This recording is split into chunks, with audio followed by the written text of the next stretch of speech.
In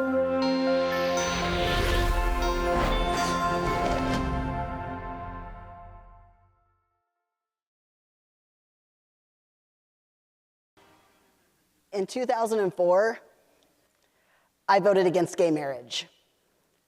I was a 19-year-old kid fresh off of a farm in rural Northeast Missouri who, in all honesty, was ignorant in a lot of ways about what the world truly looks like.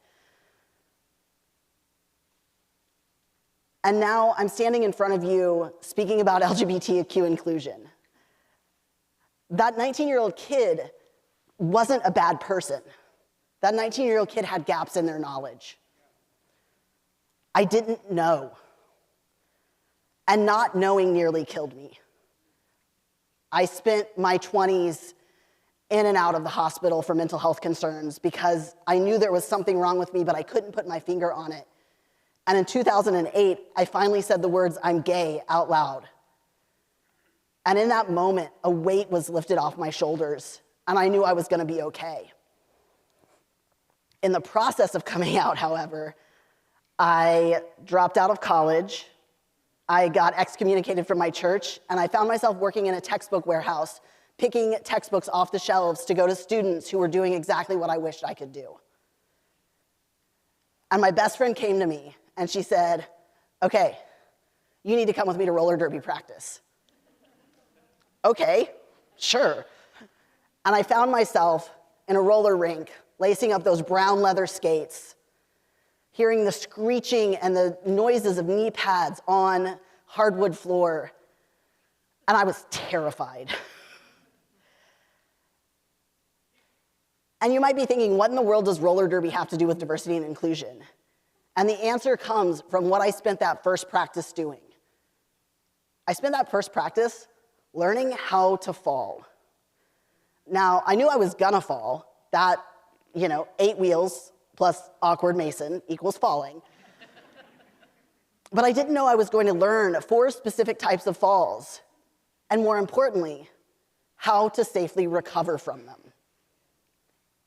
Because in roller derby, you're skating fast and in a pack, and you're right next to each other, and if you fall down and you sprawl, you're gonna take someone out with you and hurt them, whether you mean to or not. And so in roller derby, there are 4 falls you learn. And in diversity and inclusion, there are 4 ways that we screw up and 4 ways that we can recover. And they just parallel so perfectly. So the first thing you learn in roller derby is roller derby stance. So you get down, you gotta keep your weight forward. Because if you're gonna fall, you've got knee pads on. You wanna fall on those knee pads. Fall on your back, you're an awkward turtle. You know what it's like, we've all done it. We've all been there. And so you learn how to fall forward, and you learn how to keep your momentum going forward. And the first fall you learn is the knee tap. So this one is, when you see it done really well, you don't even see it. Like, you're down and you're up, and your knee pad hits the ground, and you just pop back up and you keep going. This is a moment when you choose to fall, to keep the players around you safe and to keep yourself safe. This is the moment when you say to someone like myself who uses they, them pronouns, I mean they, and you move forward. It's not a huge fall, but it's big enough. You don't have to make a grandiose apology, say, "Oh my goodness, I'm so sorry, I'm trying so hard." You can just say, "Oh, yep, got it." And then you've got the one knee fall. And this is when you take the knee tap one step further. You go down, your knee hits the ground, you slide forward, you've got some momentum behind you. This is when maybe you say someone's name wrong, and you know better, and it just comes out wrong. And you apologize. Again, you don't make a big deal out of the apology, but you apologize and you move forward. You know you messed up. The third is the 2-knee fall. And again, you take it one step further. One knee goes down, the second knee goes down, you slide forward. You're able to still hop back up without using your hands much, but you need a little more help. These are those moments when you are called in.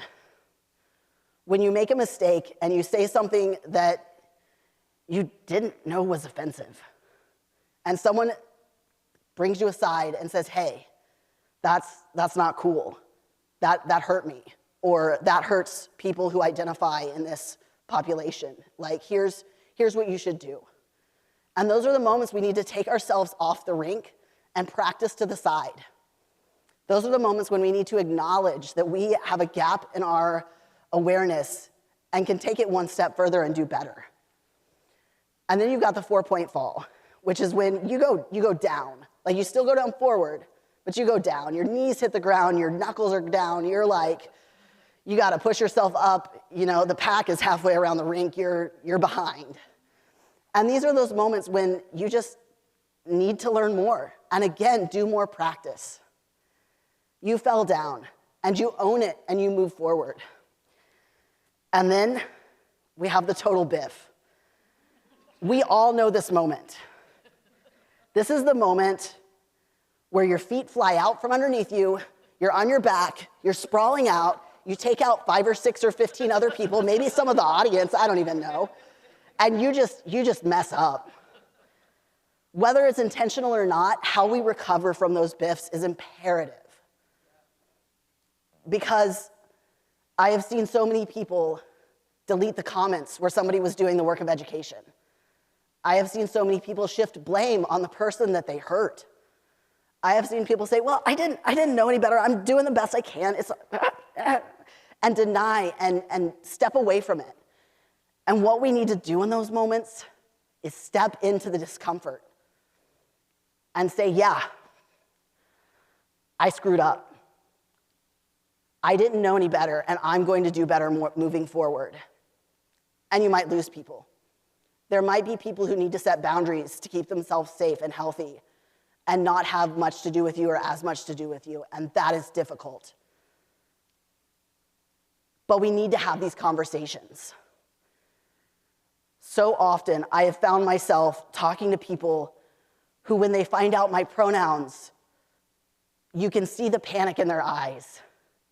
You can see the fear of, oh my God, I'm going to screw this up so bad. And you can just see them go, okay, they, Mason, they. And you know what? I started using they, them pronouns in about 2011. I still get them wrong sometimes. We're all learning. We're all on this journey together. We don't come to this with years of knowledge, of theory, and other people's lived experiences. We have to learn.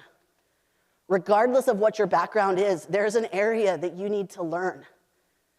And we need to give each other permission to learn and to not know. So what do you do now? Well, when you identify that gap in your knowledge, figure out what the next baby step is to take. Maybe you're ready for a giant apex jump where you take out the entire corner and fly past other skaters. If you are, good for you. But if you're anything like me, you're probably just lacing up your skates. And you're maybe a little anxious to get out on the floor and have these difficult conversations. So practice in your head. Say, okay, if I say this, or when I say this, let's be real, I'm very good at saying things I didn't mean to say. How am I going to respond? What will my response be? And we have to take ownership of when we mess up. As I look back on my life, there are so many people and so many opportunities that I have missed out on because I was afraid to have the conversation, or because they were afraid to have the conversation with me. And instead of opting in, they opted out and walked away. We have to have these conversations. We have to step out and know we're gonna screw it up and not do it perfectly, and say it anyway, and learn and grow and do better. No matter where your knowledge gaps are, whatever your next step is, even if it's just going, Mason's a little different, but I like him. That's a great step. So I challenge you tonight, as you talk about this talk, use my pronouns. Mason spoke to us, they talked about falling forward. It's that simple. But no matter where you are, no matter what your next step is, we gotta just start. Thanks.